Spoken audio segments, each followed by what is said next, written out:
പ്രവാസി എഴുത്തുകാരൻ മുനവർ വളാഞ്ചേരിയുടെ പുസ്തക പ്രകാശനം കോഴിക്കോട് വെച്ച് നടന്നു.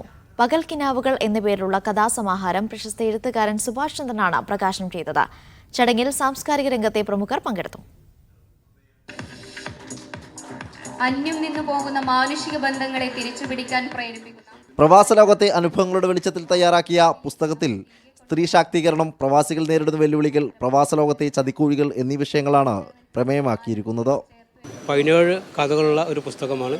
അതിലും പ്രവാസത്തെയും നാടിനെയും ബന്ധിപ്പിക്കുന്ന, അതുപോലെ സോഷ്യൽ മീഡിയയിലെ ചതിക്കുഴികളും, സോഷ്യൽ മീഡിയയിലെ നന്മകളുണ്ട്, തിന്മകളുണ്ട്, ഗുണങ്ങളും ദോഷങ്ങളുമുണ്ട്.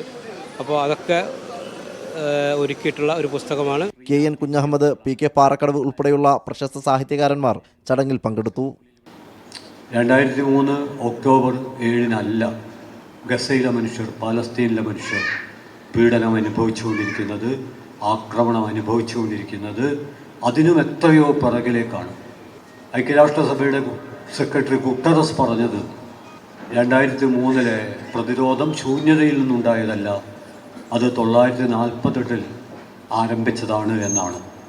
മാനുഷിക പരിഗണനയും മാനവികതയും നിറഞ്ഞ കഥകൾ ഇനിയും നമ്മുടെ മുനവർ വളാഞ്ചേരിയിൽ നിന്ന് ഉണ്ടാകും എന്ന പ്രതീക്ഷയോടുകൂടി.